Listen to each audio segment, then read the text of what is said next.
नमस्कार दोस्तों, मैं इंजीनियर DS राठौड़ आपके अपने YouTube channel DS Rathore creation में स्वागत करता हूं। मित्रों, आज के इस वीडियो में हम चर्चा कर रहे हैं शुक्र ग्रह की महादशा में केतु ग्रह की अंतर्दशा के फल को लेकर के। दोस्तों, हमने 9 ग्रहों की महादशाओं में 9 अलग अलग ग्रहों की अंतर्दशाओं के फल कथन की एक सीरीज चलाई थी और उस सीरीज का आज ये आखिरी वीडियो है। और इस आखिरी वीडियो में हम चर्चा कर रहे हैं शुक्र ग्रह की महादशा में केतु की अंतर्दशा के फल को लेकर के। मित्रों, शुक्र ग्रह की महादशा हो और अंतर केतु का हो तो ये अवधि 1 वर्ष 2 महीने की होती है। यदि किसी भी व्यक्ति या जातक की कुंडली में केतु उत्तम स्थिति में है, यानी केतु उच्च राशिगत या मित्र राशि में संचरण कर रहे हों या स्वराशि में हो, शुभ ग्रहों के प्रभाव में हो, यानी शुभ ग्रहों से युति बना रहे हों या शुभ ग्रहों के साथ दृष्टिगत हो रहे हों, और यही स्थिति कुंडली में अगर शुक्र की भी हो, यानी शुक्र उच्च राशिगत हैं, मित्र ग्रहों की राशि में संचरण कर रहे हैं या स्वराशि में हैं, शुभ ग्रहों के प्रभाव में हैं, पाप ग्रहों से पीड़ित नहीं है, तो ये स्थिति कुंडली में शुक्र और केतु को बलवान बनाती है।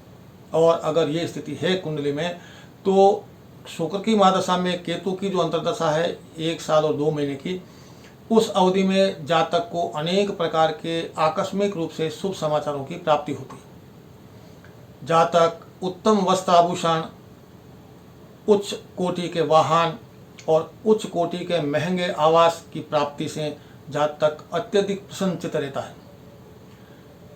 जातक को सट्टा, रेस, लॉटरी इत्यादि कामों से आकस्मिक रूप से धन लाभ की प्राप्ति होती है।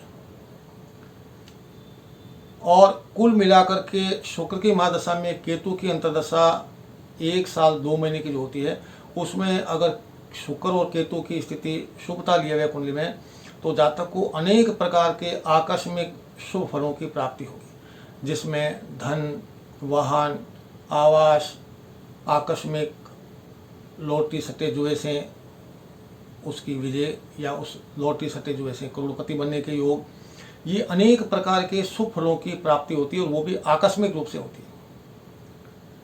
इसके विपरीत यदि कुंडली में शुक्र और केतु की स्थिति उत्तम नहीं है, अशुभता लिए हुए, यानी शुक्र नीच राशिगत हैं, पाप ग्रहों से पीड़ित हैं, शत्रुओं की राशि में संचरण कर रहे हैं, कुंडली में 6ठे 8वें 12वें बैठे हैं, और ये स्थिति अगर कुंडली में केतु की भी है, यानी केतु भी नीच राशिगत हैं, पाप ग्रहों से पीड़ित हैं, अशुभता लिए हुए हैं, तो ये स्थिति होने पर जातक को अनेक प्रकार के मानसिक संताप का सामना करना पड़ता है। जातक का अपने रिश्तेदारों के साथ में जो संबंध होते हैं वो मधुर ना होकर कड़वाहट आने लग जाती है। उन संबंधों के बीच में मानसिक शांति भंग होने लगती है।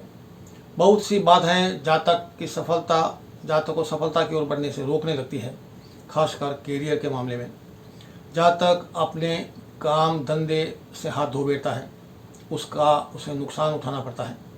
इस दौरान जातक की कुछ अवांछित यात्राएं भी होती है, जिस यात्रा का कोई औचित्य नहीं था, कोई ज़रूरी नहीं था, वो यात्राएं भी जातक को करनी पड़ती है।